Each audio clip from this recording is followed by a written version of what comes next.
Good afternoon, everybody. Happy Thursday in this very, very warm Thursday in a very, very warm week. I'm Stacy Carr, and I'm here with my good friend and colleague, Teresa Kogar. We are presenting again together because we love to do it so much. And today we're going to be talking about sensory and incorporating sensory movement in outdoor environments. We spend a lot of time indoors these days, and to get outside and do some sensory stuff would be great. So our title is Fun in the Sun. Yeah. All right. Okay, so housekeeping, as you know, we record these so that we could put them up on our website for those who weren't able to see it or for anyone who wants to revisit it. With that will be our PowerPoint, and that'll be up hopefully by the end of the week.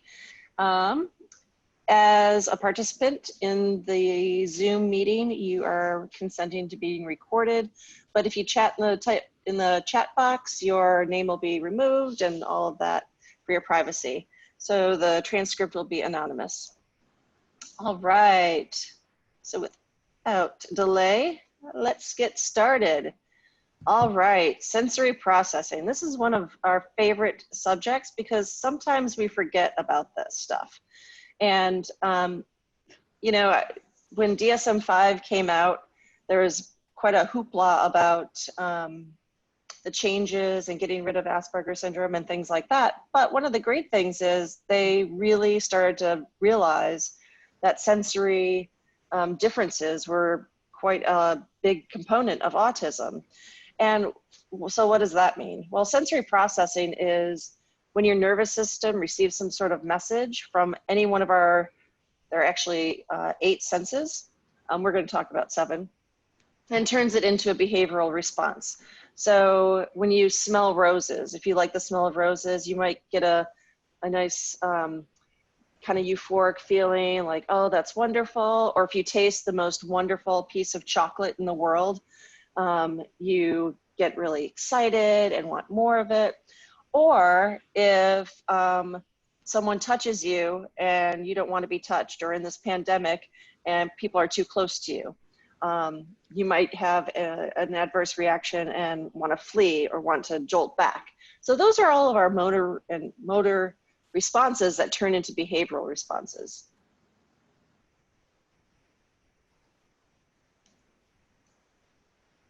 All right, we've got 7 senses that we're going to talk about today. We know the 5, of course: sight, touch, hearing, taste, and smell.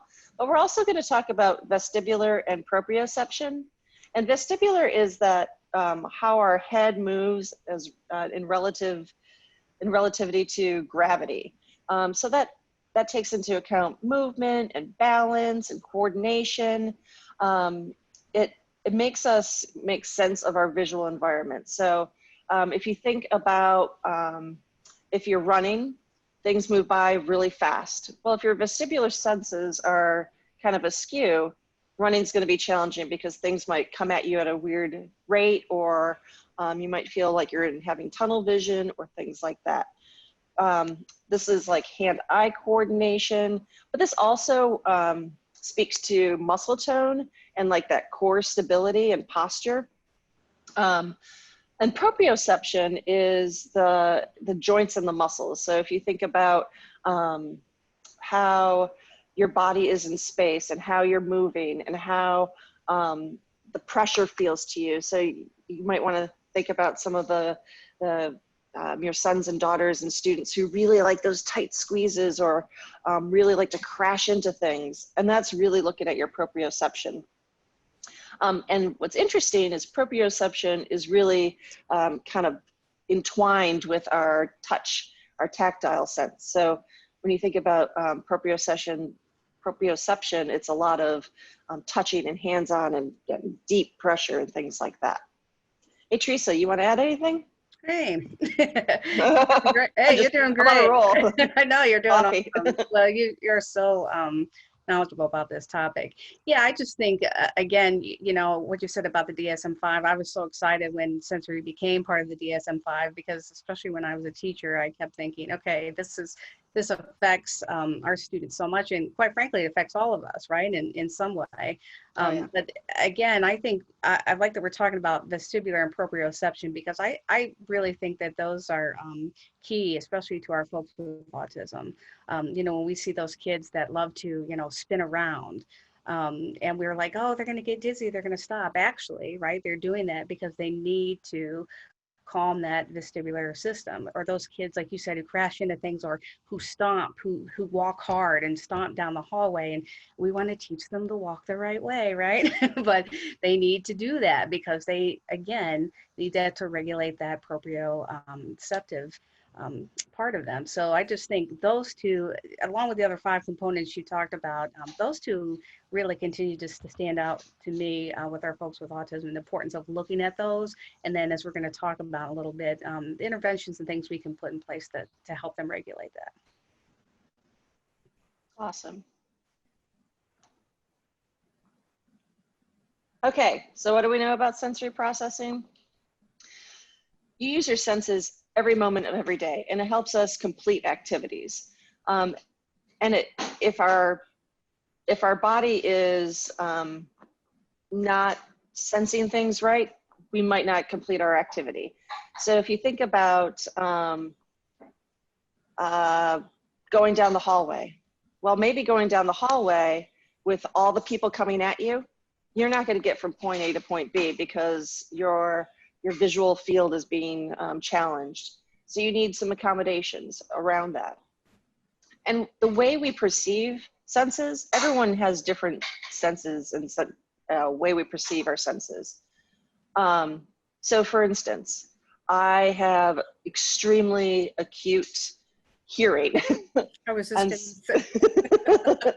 So I can hear crunching from another room, pen clicking, crinkling of paper, all those sorts of things, and it drives me up a wall. A lot of my friends, Teresa, has some texture and taste issues. Absolutely. And so it's really challenging if any part of our day includes those things. So I think about back when we used to go to an office and have meetings all together, I would have colleagues click their pen because that calms them, but it makes me want to scream. So I would switch a pen for a pencil so that they wouldn't do that. So I could keep myself in control. Swinging, lots and lots of people love swinging. If I got on a swing, I'd throw up immediately. Yeah. Right. But I love roller coasters. So it's really interesting how everyone has something different. And over the next couple of slides, we're going to talk about ourselves so that we can start thinking about our sons and daughters too. Absolutely. Sorry to throw you under the bus, Teresa, but that's okay. I'm gonna throw that's all right. I'm going to throw myself under the bus in just a minute. I was actually going to talk about our differences. So that's good. Because like I said before, you know, we really do all have them. Sensory affects all of us in some way. And so, like you said, it's important for us to understand and know that about ourselves so that we can help those that we work with that it truly affects. So what happens when there's like this flaw in our processing? It's kind of like I like to think about it as a traffic jam. And so the input, the sensory input kind of challenges us, and it makes our brain not quite understand what to do with it and not process it appropriately. And so what do we see sometimes? Well, behaviors. So when people are making lots of noise, including my family who crunches things really loud, I look at them with complete disgust because it's driving me nuts. That's my reaction. But for some of our kids, they can't say, hey, could you stop crunching those carrots so loud? Mm-hmm. And they just either engage in self-injurious behavior, aggression, scream, all those sorts of things. And that's because they don't know how to manage that sensory input. So we have to think of different coping strategies for that.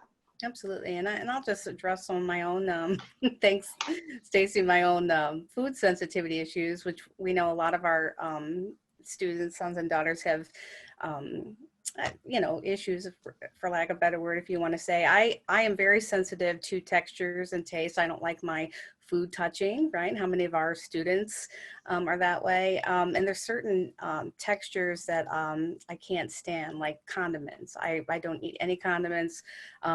Even the look or smell of ketchup makes me actually triggers my gag reflex. And if you think of our students, that affects them in that way too. And that's, again, that jam in the sensory system. And my family loves to tell the story of when I was a little girl and I went to a funeral and they took me to this famous hot dog stand, and everybody gets chili and onions and coleslaw on a hot dog. That makes me want to gag just thinking about it. And when I went to this little hot dog shop, and I asked the person I was with, who wasn't my mom or dad, if I could just have a plain hot dog. Well, the person ordered a plain hot dog. I heard them say that, but it came back with just the slightest little bit of chili on it. And I just, talk about traffic jam and not being able to process, I just started crying. That was my coping skill at that time. Now I have different ones. But at that time, I just started crying. And if you think of our students, again, especially as a young child, I didn't have a way to say, besides crying at that moment, oh my gosh, I can't eat this hot dog, right? And then feeling bad that I didn't want to eat it, and this person paid for it, but the person was very nice and asked lady to please give me another one.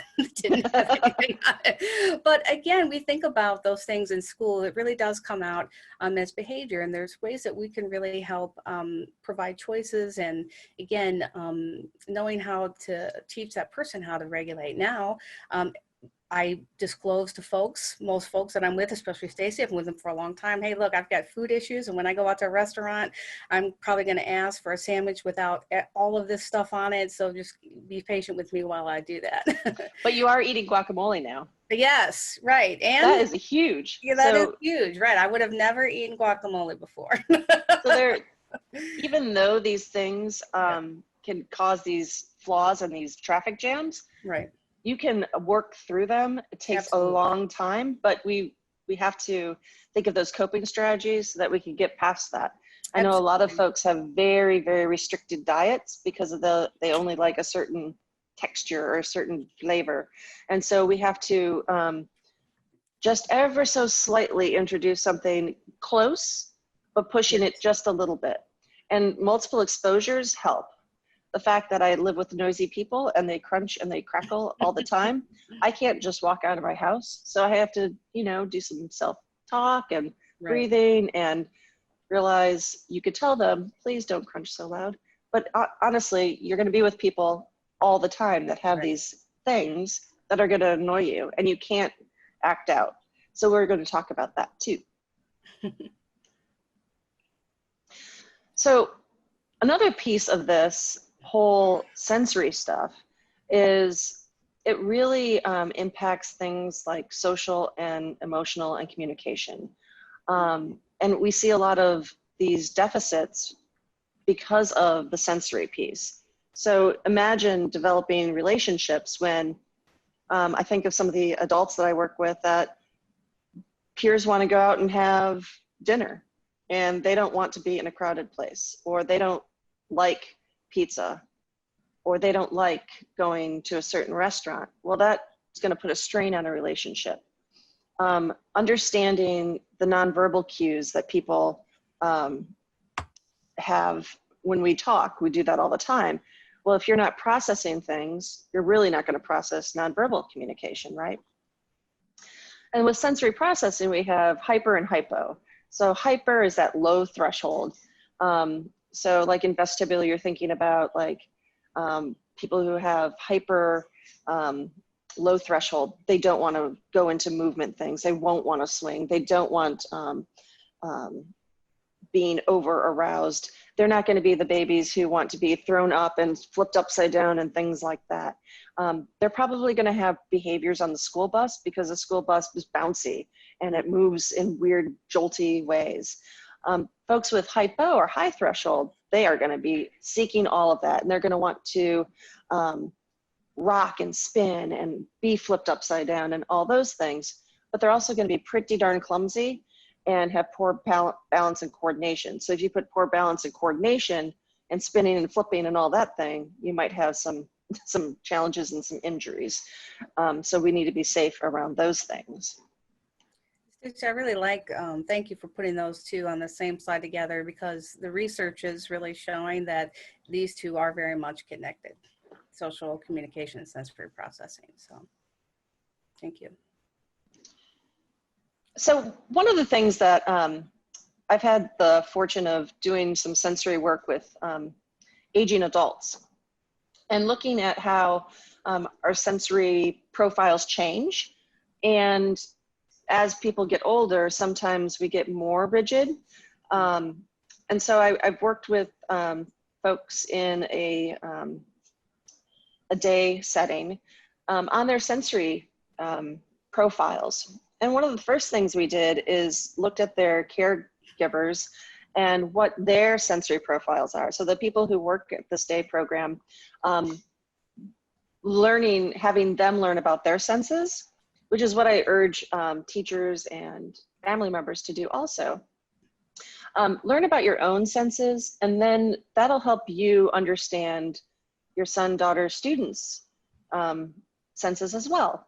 So the Winnie Dunn, who's fantastic, she is an occupational therapist, and she has developed the sensory profile. There's a caregiver one, there's one for young children. This is part of the adolescent adult one that I use. But this kind of provides like these 4 quadrants of how you can fall into these sensory things. And sometimes people fall into multiple ones. So you might be sensation seeking, but you also might have low registration. So you might be really wanting to engage in like that deep pressure, those roller coasters, things like that. But you're going to need a lot of that to feel any sort of sense. So I think of the adrenaline junkies. I might be in this category a little bit, who like to go on roller coasters, who want to go and do whitewater rafting and things like that, so that you can feel all like that your senses just super heightened. One of the things that is interesting is if you live with someone who's not the same, you have to kind of figure out how to deal with each other. And so Winnie Dunn has this really great book, which I wish I could remember right now. Sensibility, living sensory. It'll come to me and I will absolutely share it with you all.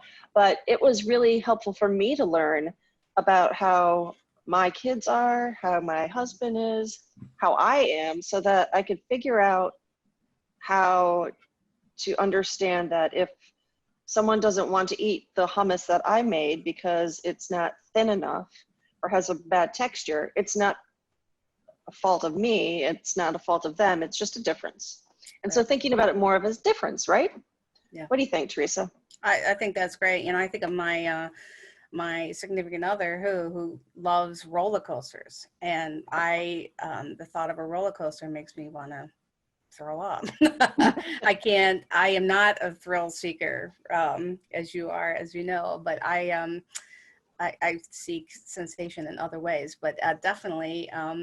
So when we go, unfortunately not this summer, but usually we go to Busch Garden in the summer, and I'll sit and enjoy the music in one of the countries like France, and he'll ride Verbolten, and I'm fine with that. But learning that, right? And again, accepting those differences.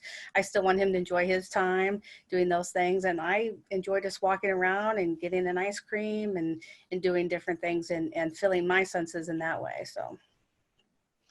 So our friend Gina just posted in the chat box the name of the book. Thank you so much, Gina. I am so bad at names of books and music. I know it, I've read it, I can't remember it.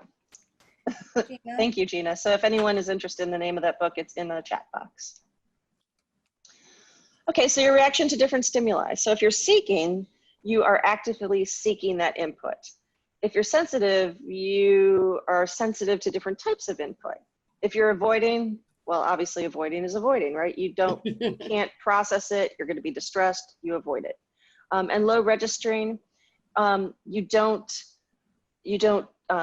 process it the same as other people. So you might register it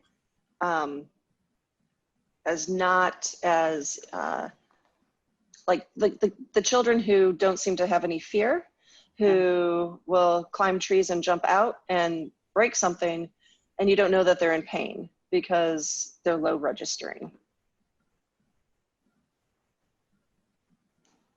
Okay, so what would it look like for you? So I think this is kind of neat. And if you think about, and this is from Winnie Dunn too, if you think about yourself, if you're thinking about registration, you might need that additional input to respond to stimuli.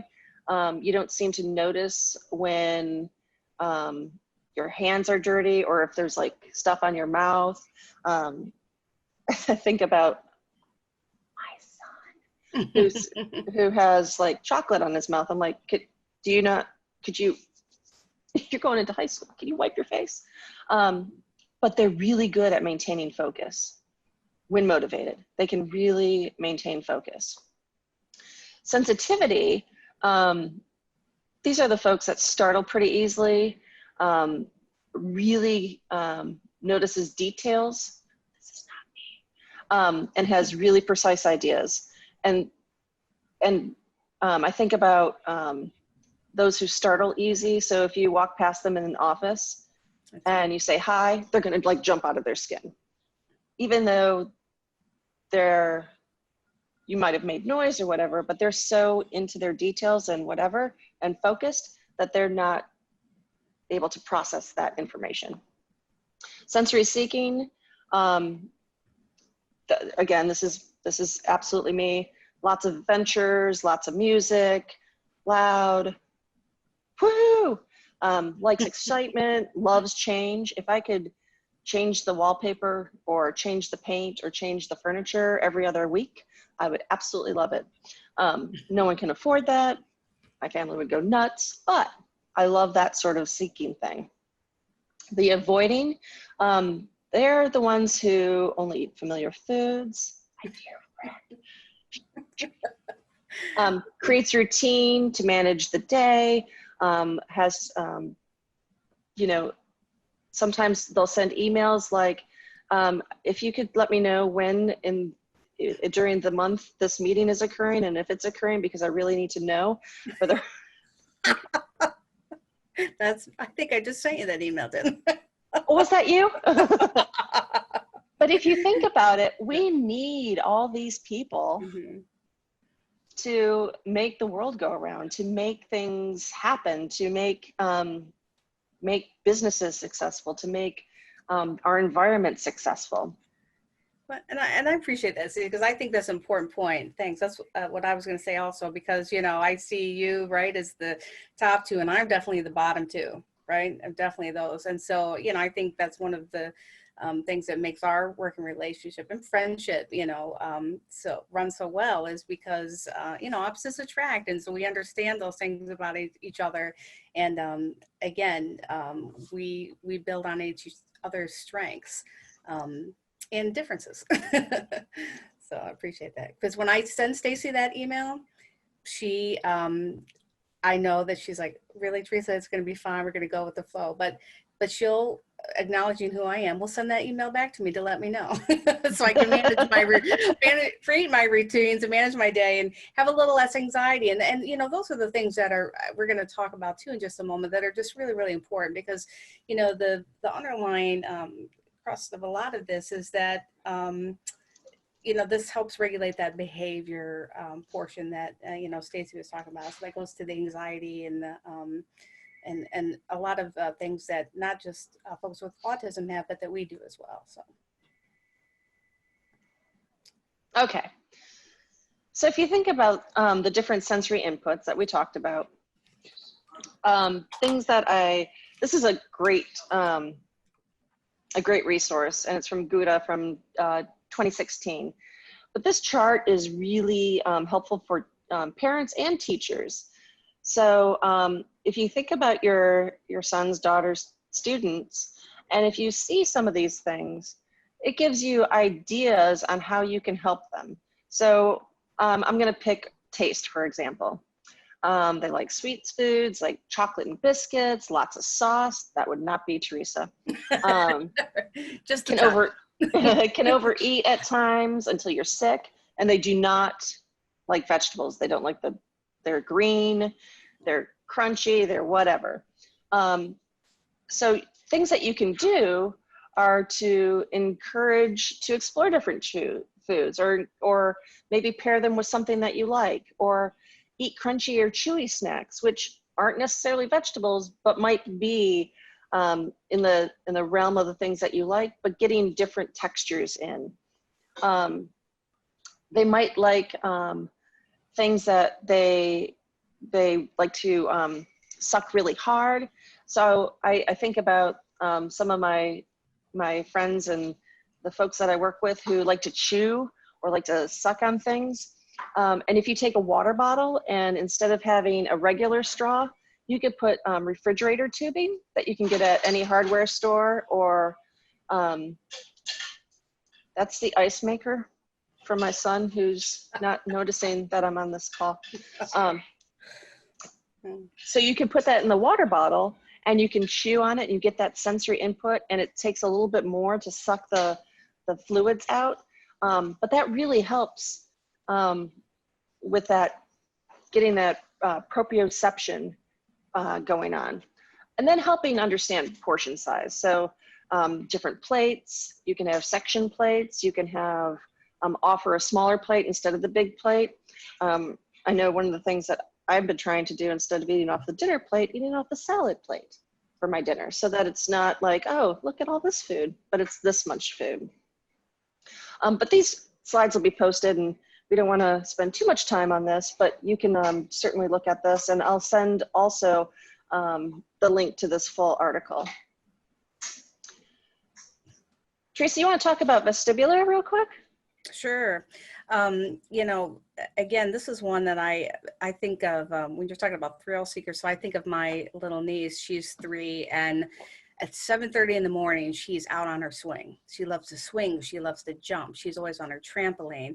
She is what you call that, right? That high threshold kid. She's a thrill seeker all the time. And so it's hard for me as Aunt TT, who is on the other side of the spectrum, to keep up with her because she has so a high threshold. But, you know, it's important to remember we have a lot of, as I mentioned earlier, a lot of our folks need this in order to self-regulate. So again, you know, oftentimes I'm with teachers or parents, and their kid will be swinging, and they're like, you know, they'll want to stop that because they're afraid they'll get dizzy, or they'll be, you know, spinning on something. And really we have to remember, of course, we always want to look out for our students and sons and daughters, but we also have to remember, again, if we do something to know who they are and what they need, that that they really need that. I know that if my little niece, if I were to tell her she couldn't swing that morning, I'd see behavior right away, because she needs that in the morning, as soon as after she wakes up, to self-regulate herself. That's actually how she self-regulates every day. I got to get out the swing if it's a nice day. Oh, then I'm going to go jump on the trampoline. Oh, and then I'm going to go do this. I mean, this kid rarely has time where she does have some time on the tablet, and I think, wow, maybe that's her coming down right from the high threshold. And we've got a lot of great OTs on this call, so I hope they chime in. But, you know, we have to have that balance between those things. But definitely remember that those kids who are seeking that, we've got to find ways to incorporate that for them. And I would say the same for proprioception as well, because again, to me, these are the big ones that stand out. I definitely am a pro person. I like deep pressure. It actually helps calm me. Actually, when I hug somebody, I hug them really deep and hard. That's just because that's what I seek as well. So if I do that to you and you don't like it, you gotta let me know. So, but you know, the kids who rip things, right? We see that it's behavior, right? You know, those kids, because we've all had them, the kids who are ripping the paper, or they rip something, they're like, oh, why are they doing that? But they're seeking some kind of input, right? So again, we don't maybe want them to rip the book or the paper that we're teaching them from, but we can build in things that they can do to get that same sensation. And so, Yeah, and Julie made a good point. What appears to be sensory seeking for some is actually calming, and I would totally agree with that, Julie. I'm the same way. So again, just remembering that for our kids too, and allowing that time for them throughout the day to be able to do that. And I think Julie makes a great point here. So I take things as sensory seeking as so I can feel more, but other people, as she would say, need that just to regulate their body to a point of, I remember when I first started working with kids with autism, how does your engine run? Yeah. It was a neat way of thinking about that. So when you're revving too high, what are the things to bring you to that yellow just right? I think it's yellow. Or if you're really like, bleh, what do you do to get yourself up? And so oftentimes I'm kind of, so I need to do those things to get me to that heightened level. And other people might need to do that heightened level to get back down to this calm. So it really depends on the person, and it does make it challenging for teachers and for family members, but we can be detectives and try different things, and they'll let you know for sure, either with behavior or verbal, what's working, what's not working. Yeah, great point. So why is this important? Well, obviously it reduces stress. So if you know what your triggers are, how you perceive your senses, and how the people you work with or the people in your family are, you can reduce a lot of stress. Thinking about walking around your house on eggshells because you don't know how your people in your family are going to perceive what you're doing.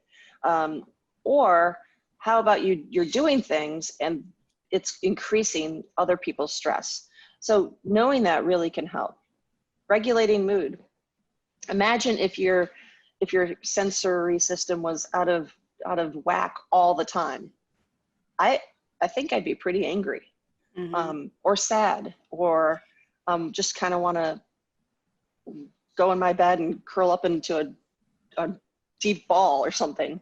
It also will reduce those behaviors. If we know what we can put in place as coping strategies, some of those behaviors can go way down. You know, academics are super, super important, but if we don't regulate our senses, think about those folks who need the alerting stuff or the calming things. But you're saying, nope, we have to sit here through this circle time for 45 minutes, or nope, there's a lecture on calculus where nope, you have to sit here.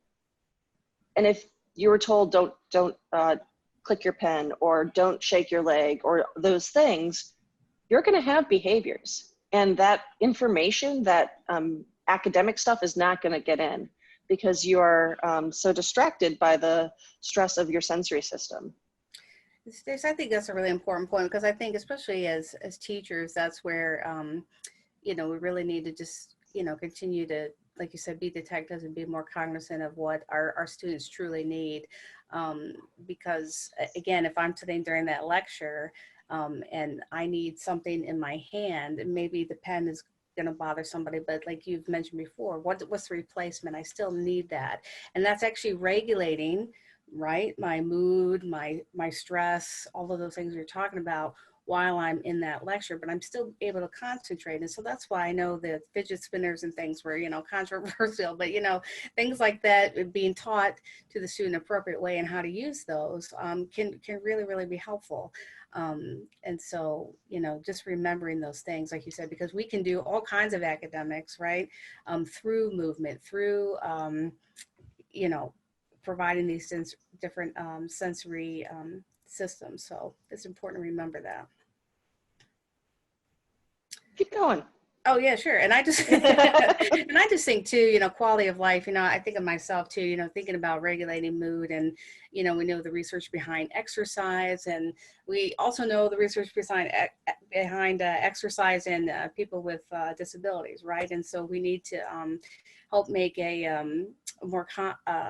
more of an effort, myself included, to do that, especially now that we're indoors more often. You know, yesterday I've been in some meetings, as we all are, all day long, and I like, gosh, I just need to get up and move. I'm low threshold, right? So I need alerting activity. So I got up because I'm like, I'm gonna fall asleep. So I got up and I did a 20-minute walking tape, right? And then I was like, I was good to go. And then, you know, those folks, again, like you're talking about, Stacy, maybe they're up, up, up. And then finally they do a calming activity. And just knowing those things and putting them throughout your day really improves your quality of life. Because I will tell you, I do get moody. I do get angry. I do get depressed when, because I could be low threshold all day, right? Unless someone said, Stacy called and said, hey, let's go for a walk, or I got involved in some activity. So for me personally, and again, just increasing, improving engagement. I was much more engaged in the meeting I had after my walk than I was before my walk. So that really helped me. And just improved interactions with others, because again, you're regulating stress and mood, right? And so we want to interact with others when we're feeling better about ourselves. All right. So let's get on to our summer fun. So the first thing I think you need to do is determine if your child has a hyper or hypo reaction to whatever sensory system or sensory input. And knowing that can help you plan appropriate activities.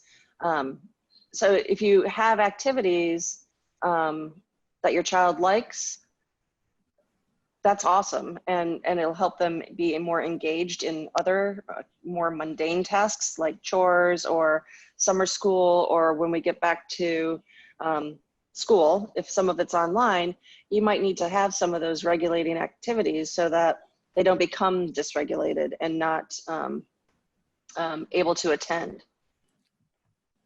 So one of the things Teresa and I did a Zoom lunch and learn about was special interests. Yes. And I think we have to continue to use special interests to keep our students and our sons and daughters engaged. Absolutely, I couldn't agree more, because I think, again, I think, you know, one of the most important pieces too is to ask your student, son or daughter, what works for you, right? And giving them choices about that also. And letting them use those special interests, I think is just so very important, especially, like you said, all the time, especially during this time where we may be sitting in front of a computer. You know, what am I going to do when I'm done with this, you know, 30-minute distant learning, you know, and we're going to show some examples in a minute, but, you know, maybe, you know, I know that you like those thrill-seeking activities, so we give them as an option, right? We have these menus that we can give as an option of things to do. And again, it's sometimes it's about being creative, and it really doesn't have to cost a lot. A lot of the things that we can do are in your home, or the dollar store, or out in the environment. So it doesn't, you know, we're not saying go to a sensory catalog and buy, you know, a $500 weighted blanket. That's certainly not it. So we have to think creatively and economically too, of course. All right, Teresa. Okay, so I love this theme, by the way. Oh, cool, good. I was just thinking, and you know, I've worked and somewhere on this call, so I've worked with a lot of great occupational therapists over the years, and you know, I just think too, it's just so important. Again, those special interests and themes, and you know, you can have themes even as an adult like myself. There's things, I look at that ocean Play-Doh. So again, when we're talking about the different systems, that's one of the textures that's actually okay for me. So I can do Play-Doh, and then you know, you could stick little things in there. I like these seashells, right? So we're working on those fine motor skills, but we're also giving them that sensation. So we're putting some of that more tactile stuff with the sensation of the Play-Doh, but also providing, again, that proprioceptive input, right, by those seashells, and just again, this is where academics can come in, right? Maybe you're just doing this for leisure, but maybe you're asking your son or daughter to pull out 3 seashells from the Play-Doh, and then they're counting them, you know, those kind of things. So again, it's just, again, being creative, thinking outside the box, you know, special interest. On the one on my right-hand side is Moana. So, you know, again, things around your house, if you've got little, especially, you know, little characters and things that are of special interest, put those into a box with some sand or some rice. Again, what does your son or daughter enjoy? And make a little sensory box out of that. And again, you're also helping with investigating play, right? Using, when we talk about social communication, you're promoting social communication and language and taking care of that sensory at the same time. So again, this is where they really go hand in hand. I can process what I'm thinking and want to communicate better when I'm actually have it in my hand and it comes to my brain in that way. And that's what we have to remember about our folks with autism. I've got the Dory up here, finding Dory. So Dory's up here and all of this stuff. I look at the one on the right, the water beads. Okay, I am so aversive to water beads. And when I first went into an elementary classroom and I saw them, and for me, remember, I'm that gooey, sticky texture person where I go, ew, really? But again, I have a niece who loves slime and water beads and those kind of things. And guess what? One of the classrooms I was in, great speech pathologists who were using Superflex, and they were talking about the brain. Well, some of the students couldn't handle the texture, so you know what they did? They had them wear gloves. And I just thought that was really great. So they were still able to engage in that activity and not have to, and still have sensory input, but in a different way. You know, sensory bottles are great. You know, Stacy and I made some bottles with one of our division teams one time. And actually, I think the adults had more fun making them than they did with their own students. Don't you, Stacy? Absolutely. Yeah. What was neat is to see how people assembled them based on their own sensory things.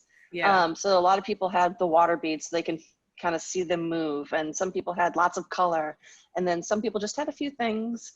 So it was really, really interesting to see how people engaged with that activity. Yeah, and I like the one down here in the middle because it actually also has stickers on the outside. So again, you've got that sensory input coming on the outside. You know, you can feel the texture of some of those foam stickers.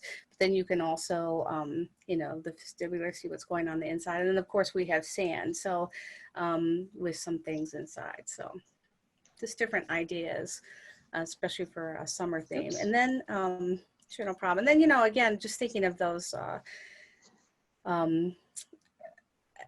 again, different sensory inputs. So I love this outside twister. So if you're not afraid to paint your lawn and know that it's going to be okay, that eventually it's going to come back to the green grass. But I thought during COVID, isn't this such a cool idea? Again, I'm the person, right, who actually doesn't like to play twister. And again, a lot of these came from my own, right, thinking, because I don't like the slimy texture of the mat that you play twister on.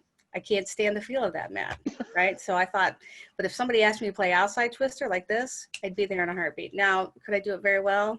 Not really, but I would try. But that's okay, right? We want to promote those things for our students. I just really like this. They just, you know, spray painted circles on the ground and made their own twister board. And again, just thinking about that different type of input for students. Again, when we think about sound, especially, you know, I never want to forget sound because it's so essential to some of our folks. And again, that's hypo or hyper, right? So for instance, this is some PVC piping and some different pots and pans and things, but you know, whether it's outside or inside, it's fun to just to kind of put those things together for kids and let them seek that input in that way. Because again, I know for me personally, music is very calming, and playing instruments and things are very calming. But it also can be right on very alerting for some too. So again, looking at that, the big tactile. I love this on the right hand side. You know, I see this in so many classrooms where you take a pool or you know, people have their sensory corners or things like that where they have just pillows and blankets. I'm all about that. I would dive into that little pool right there with all those pillows and blankets, and I'd be just at home. Because again, what do I seek? Proprioceptive input. So I need all of those things around me to help me feel comforted and calm and reduce my stress. I put these little food things on here because I thought, wow, that's cool. If I went to a picnic at Stacy's and she had the things like this, even though I don't eat half of those condiments, the only thing I eat in that whole tray would be the onions. I like the crunchy texture. I still would be more motivated, more apt to go to that tray because things are separate, right? I am that person who I hate to be asked to dinner. If someone's like, oh, let's go out to eat, or, oh, you can come over our house for dinner. I'm always apprehensive and anxious because I'm like, oh, what are they going to have to eat? And how am I going to be polite and say I don't like that? Or do I bring my own thing so that at least I have one thing to eat while I'm there? But this is just, again, an idea for those folks who are sensitive in that way, that you could still provide choices and options, right?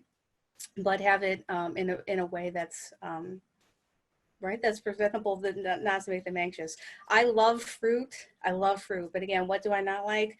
When all of that stuff and juices are drenched together, right? So like if somebody has a big fruit bowl, oftentimes I will eat it, but then it's all the juices and things afterwards that come together that make me, again, it's actually a gag reflex. And if you think of our students, we do have those students that happens with. So I just thought this was a cool idea. Not only is the fruit in these little balls, but they actually have a little piece of paper within the cup so that they, I'm just being honest. I mean, I get it, right? So that you can, that juice and stuff is not touching your cone. Because for me, I'm like, a soggy cone is no-go, right? So I saw that and I go, wow, that's awesome. I would totally eat that if somebody had that at a summer picnic. So again, it really is about differences and helping because not just some of us, but our students, it really does affect them. It really does affect them. And so just making these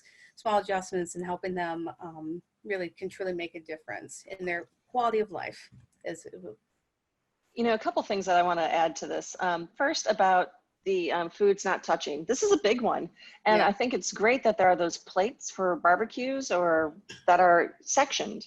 So if you're going to a barbecue and you're feeling like, oh boy, I'm not sure if my son or daughter is going to really do well with this, well, bring one of those plates with you, because maybe the foods won't touch and they could be separate, and that'll make things a little bit better. Yeah. For music, I did a neat activity when I was running camps where the campers listened to all sorts of music, and we made playlists, alerting playlists and calming playlists, and they were different for every camper. But then they were able to have it back in the day when there were CDs. But you can do this on your smartphone now, apparently, and have playlists. So you can have, you know, your alerting playlist, and it could have an icon of, you know, like a trampoline or something. Or you can have your calming playlist, which is like maybe the ocean, whatever it is. Another thing we did was some imagery where they had little tiles. So subway tiles that you can get at Home Depot for like 8 cents. And with Sharpie markers, they drew whatever they thought was calming to them. So whatever colors they chose, they could put glitter on it, whatever. And then they could touch it. And it was like a visual representation and also a tactile representation for that. You know, I think about tags in clothing. Oh gosh. I think the best thing in the world that ever happened were when Hanes and Fruit of the Loom and those companies started doing tagless. How many years have we been suffering with tags? And now we don't have to do that anymore. So those are just some ideas. Absolutely. This is a great list of different places where you can get sensory activities that you can use, and some different equipment. Obviously, some is more expensive than others, but here's a little cheat that I like to do. I go and look at them, and then I say, okay, I think I can build that, or I think I can make that. with the things I have in my house or in the classroom or whatever, and do it for cheaper. Don't tell any of these companies, please. So I want to take some time. We have about 10 minutes for some questions. Zach is here to be our question giver. So what do we have, Zach?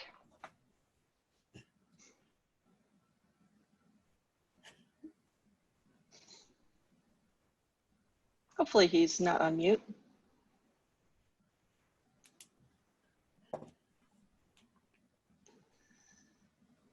Well, while he is unmuting, I will start with, I'm preparing. I need the host to unmute. Oops, sorry. Sorry, Zach. Teresa, can you take the question from Angela? Yeah, sure. Let me see. Sure. I'm preparing for Zoom meeting next week with my son that could potentially last 2 hours. Would you recommend any strategies to help us get through that meeting? He does enjoy folding papers, so I will have to try to help keep him engaged. Okay, so thanks, Angela, for the question. Yeah, I think you're right on. Knowing, so you're asking what to help keep him engaged through that meeting. I definitely would come up with a list of things. If paper folding is one of them, I think go from there. Then I would either ask your son, or if you know the things as well, and I'd actually make a visual of that. I'd come up with a list of those things so that he has those options during that meeting, and then maybe you bring a bag. Maybe he has a book bag or a favorite bag or something that he likes to put those things in, and so you have those with you right there at the meeting. And then when he's finished perhaps folding the paper, then you can just point to the visual while you're at the meeting. You can go to the next thing and he can pick that out of the bag, and you can do that. I mean, I don't know, what do you think, Stace? That's one of my... I think origami is fantastic. And maybe before that, he can look at some YouTube videos about folding some simple origami, and you can have pictures of the different things that he could do.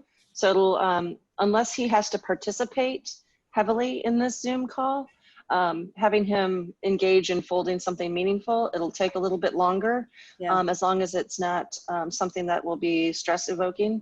You know, that would, I think, folding paper is certainly fine.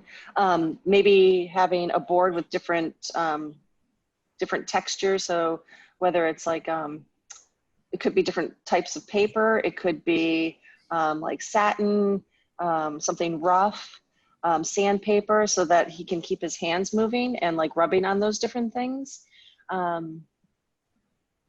I really like your idea, Stacey, of, you know, also, like you said, with the special interest in the folding the paper, if he has a tablet or some sort of device where, again, like you said, Stace, if he's not heavily involved in the Zoom meeting, perhaps he can watch some of those, not even ahead of time, but also at the meeting, and create those as well. So if that's something. Thanks for asking that question. Yeah, that's great.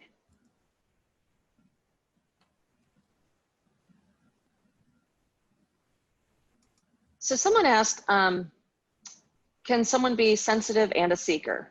And yes, that is absolutely, absolutely. Yes. Teresa, you want to talk about that? Just So start again, reading another one. yeah, so I think, you know, for me, right, I'm obviously very sensitive. I am that person who startles. I actually kind of get made fun of all the time about that. They're like, oh my gosh, you didn't see me come on. I was right there and you still jumped, you know, 12 feet in the air. I am definitely that person. It happens to me all the time.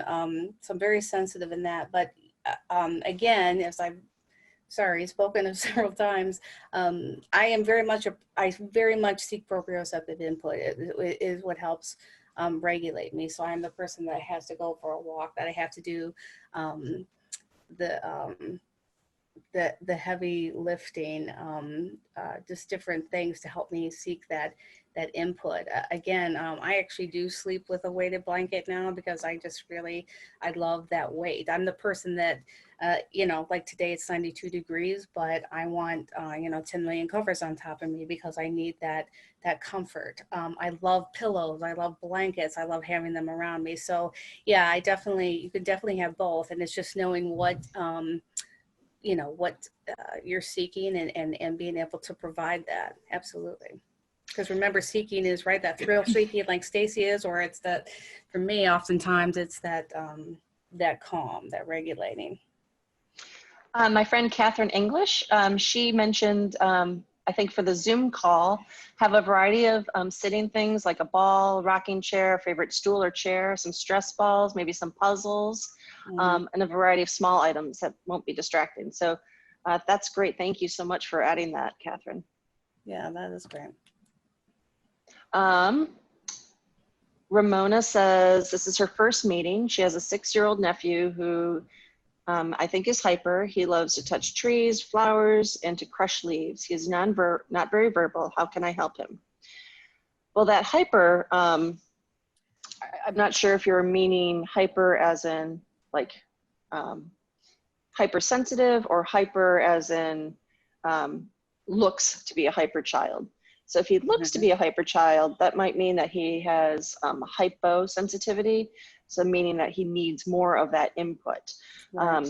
So maybe taking him to a park, if parks are open, and seeing what he gravitates towards. Does he like the swing? Does he like to go up the slide? Does he like to climb up the slide backwards? And do you want to chase and have him be chased? Touching things is fantastic. You can make sensory books. I've made a gazillion of these. Yeah. You take a old school photo album and instead of, or even a binder, and put in different fabrics and different textures or buttons or sequins, or like sandpaper is one of my favorites, or Velcro, those different sensory touches, and have that available for him. So if he has to do something that's kind of boring or he needs to be calm for a meal, well, he can have that with him so that he can engage with it. I think about mealtime can be very difficult, especially if you have other sensory issues, but you're also, the requirement is to sit there.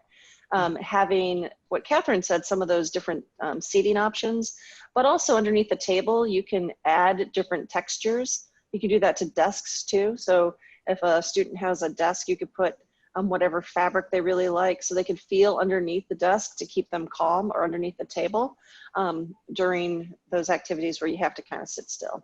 Yeah.